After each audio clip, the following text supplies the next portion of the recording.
नमस्कार दोस्तों। आपके अपने परिवार आरडब्ल्यू सिविल सर्विसेज पर आपका बहुत बहुत स्वागत है।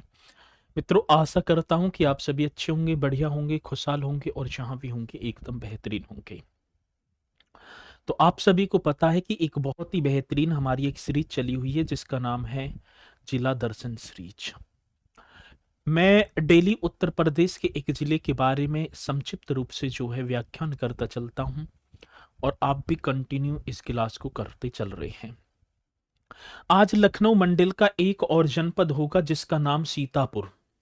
और सीतापुर के बारे में हम बहुत बढ़िया तरीके से पढ़ पा रहे होंगे क्योंकि सीतापुर से क्वेश्चन पूछे जाते हैं। तो ध्यान देंगे, सीतापुर की तरफ चलते हैं। और हाँ, जो बच्चे सीतापुर से हैं वो एक बार कमेंट्स करके जरूर बताएंगे कि आपको आपके जिले के बारे में पढ़कर कैसा लगा। और बाकी सभी तो जरूर बताएंगे कमेंट्स करके कि ये सीरीज कितनी कारगर सिद्ध हो रही है। चलते हैं। ये उत्तर प्रदेश का मानचित्र है और इसी उत्तर प्रदेश की मानचित्र में या उत्तर प्रदेश की गोद में समाया हुआ एक जनपद और जिसका नाम होगा सीतापुर।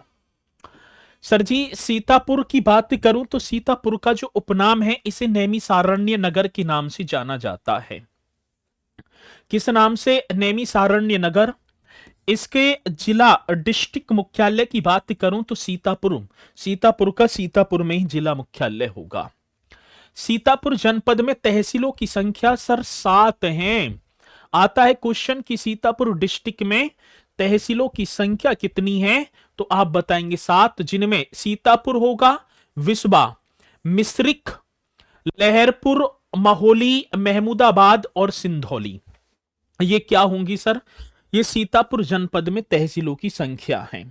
तो सीतापुर जनपद में तहसीलों की संख्या हमसे पूछी गई तो 7। और 7 कौन कौन सी, वो आपके सामने है। एक योजना आती है ओडीओपी, मैं बात कर पाऊं, वन डिस्ट्रिक्ट वन प्रोडक्ट, जिस योजना की शुरुआत 24 जनवरी 2018 को होती है। 24 जनवरी 2018 को इस योजना की शुरुआत हुई और इस योजना के तहत सीतापुर को दरी के निर्माण के लिए मान्यता प्रदान की गई। किसकी बात होगी? दरी। चलो, ये सीतापुर का मानचित्र होगा।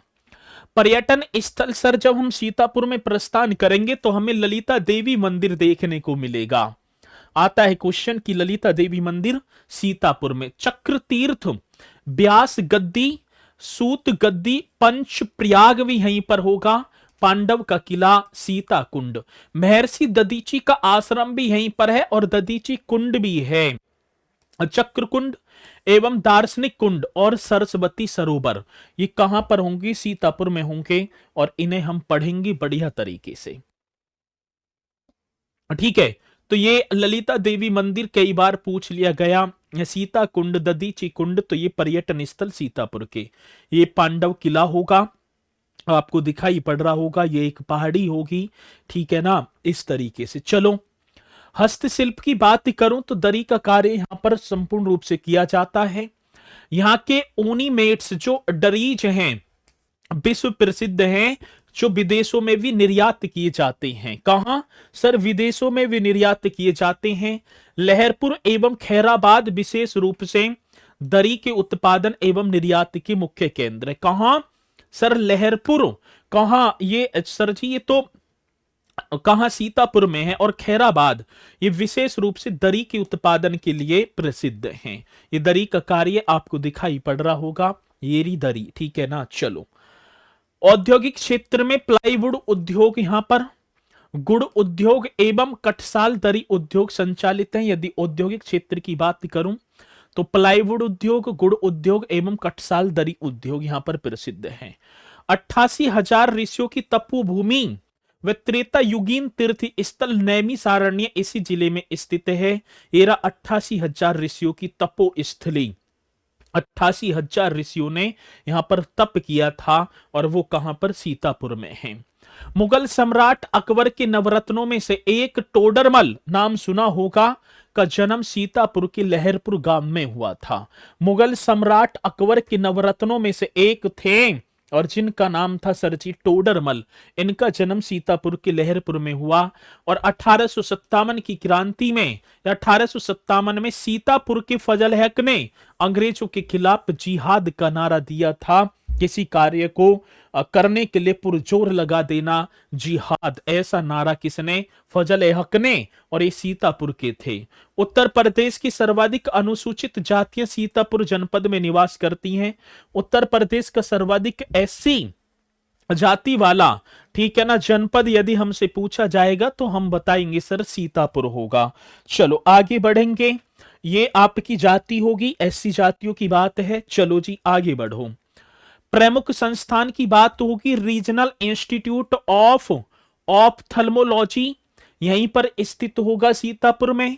आचार्य नरेंद्र देव स्मृति पार्क भी यहीं पर होगा, ठीक है ना। कहां पर सर? सीतापुर में।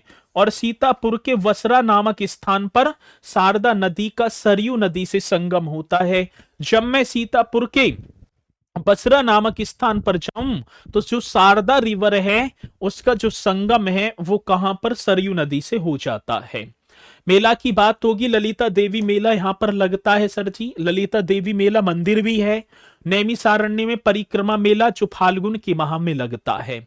अब नैमिषारण्य की बात करूं, पौराणिक मान्यताओं के अनुसार महर्षि दधीची ने यहां राक्षसों का नाश करने के लिए अपनी अस्थियां देवताओं को दान की थी। नैमिषारण्य में पौराणिक मान्यताओं की बात है, उसके अनुसार महर्षि दधीची ने यहां राक्षसों का नाश करने के लिए अपनी अस्थियां देवताओं को दान में दी थी। नैमिषारण्य में महर्षि वेदव्यास द्वारा वेदों और पुराणों की रचना की गई। बताया जाता है जो सीतापुर का जो नैमिषारण्य, वहीं पर महर्षि वेदव्यास जी ने बैठकर वेद और पुराणों की रचना की थी। सीतापुर के वसरा नामक, ये तो 2 बार हो गया, ऊपर भी हो गए, चलो कोई नहीं। प्रमुख व्यक्तित्व की बात होगी, नरोत्तम दास का जन्म यहीं पर हुआ था, जिन्होंने एक कृति रची थी जिनका नाम था सुदामा चरित्र। एक आचार्य नरेंद्र देव जी, ये आपको दिखाई दे रहे होंगे, इनका जन्म भी कहां पर? तो आप बता पा रहे होंगे सर सीतापुर में। और कैप्टन मनोज पांडे जो परमवीर चक्र विजेता रहे हैं, उनका जन्म भी कहां? सीतापुर में। तो ये सीतापुर जनपद से क्वेश्चन थे और मुझे उम्मीद है कि ये आपकी परीक्षा की दृष्टि से बहुत ही ज्यादा मोस्ट इंपोर्टेंट रहेंगी। तो एक बार सभी की सभी इन्हें जरूर करेंगे और कमेंट्स करके बताएंगे कि ये क्लास आपके लिए कितनी यूजफुल हो रही है। इसी के साथ मित्रों फिर मुलाकात करूंगा आपसे, ठीक है। तो सभी मिलेंगे कल, तो मिलते हैं सर। जय हिंद, जय भारत।